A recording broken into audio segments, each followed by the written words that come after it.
अस्सलामु अलैकुम रहमतुल्लाहि वबरकातुहू। नाज़रीन मोहतरम, आज हम एक ऐसे राज को समझने की कोशिश करेंगे जो ज़िंदगी के हर दुख को एक नया मायने देता है।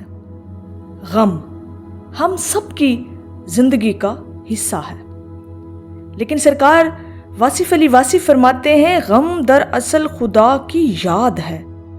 ये वो याद है जो इंसान को वापस असल की तरफ ले आती है। आज हम देखेंगे कि गम को फजल कैसे माना जा सकता है। वासिफ अली वासिफ फरमाते हैं गम वो नेमत है जिससे इंसान अपनी हकीकत पहचानता है। इंसान खुशी में अपने आप को खुद मुख्तार समझने लगता है, लेकिन जब गम आता है तो इंसान को याद आता है कि वो कमज़ोर है, बेबस है और हर चीज़ का मोहताज है। वासिफ अली वासिफ कहते हैं गम इंसान को आजिज़ी सिखाता है और आजिज़ी बंदे को खुदा तक ले जाती है। यानी गम वो पल है जो इंसान को दुनिया से काट कर अल्लाह से जोड़ देता है। अक्सर हम दुआ करते हैं या अल्लाह हमें गम ना दे, लेकिन वासिफ अली वासिफ कहते हैं गम भी अल्लाह का फजल है, क्योंकि गम के बगैर दुआ बेजायका रहती है। सोचिए, खुशी में मांगी गई दुआ और गम के वक्त मांगी गई दुआ एक जैसी हो ही नहीं सकती। गम के आंसू दिल को धो देते हैं और दुआ को पर लगा देते हैं। वासिफ अली वासिफ ने कहा था गम इसलिए दिया जाता है ताकि दुआ में सोज आ जाए। यानी गम दरअसल इंसान की दुआ को खालिस और मजबूत बना देता है।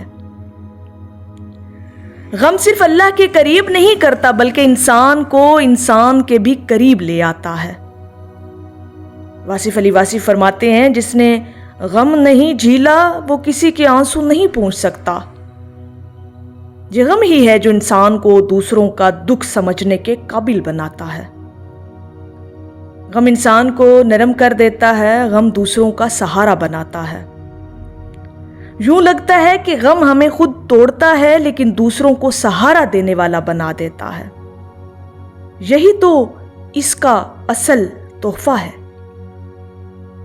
अब सवाल ये है, जब गम आए तो हम क्या करें? वासिफ अली वासिफ फरमाते हैं गम को गले लगाओ, ये तुम्हें रब के करीब ले जाएगा। गम के वक्त इंसान को सब्र इख्तियार करना चाहिए और शुक्र करना चाहिए कि अल्लाह ने उसे अपनी तरफ पलटने का मौका दिया है। वासिफ अली वासिफ का एक और कौल है, कहते हैं गम वो जीना है जिस पर चढ़कर इंसान मुआरफत तक पहुंचता है। यानी गम दरअसल रास्ता है, एक सीढ़ी है जो हमें रूहानी बुलंदी की तरफ ले जाती है। नाज़रीन मोहतरम, आज हमने वासिफ अली वासिफ के कलाम की रोशनी में जाना कि गम असल में फजल है। गम वो चिराग है जो दिल की अंधेरी रात को रोशन करता है।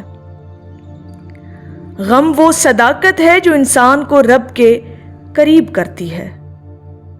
गम वो जख्म है जिसके रास्ते से दुआ अर्श तक पहुंचती है।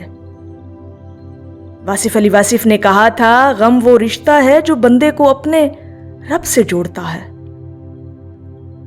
लिहाजा जब जिंदगी में गम आए तो इसे सजा ना समझे, ये रब की तरफ से फजल है, ये बुलावा है। नाज़रीन मोहतरम, अगर ये बात आपके दिल को छू गई है तो वीडियो को लाइक करें, अपने दोस्तों के साथ शेयर करें और मज़ीद ऐसी रूहानी बातों के लिए चैनल को सब्सक्राइब करें। अल्लाह रब्बुल इज़्ज़त आपके गमों को फजल में बदल दे। आमीन या रब्बुल आलमीन। अस्सलामु अलैकुम व रहमतुल्लाहि व बरकातुहू।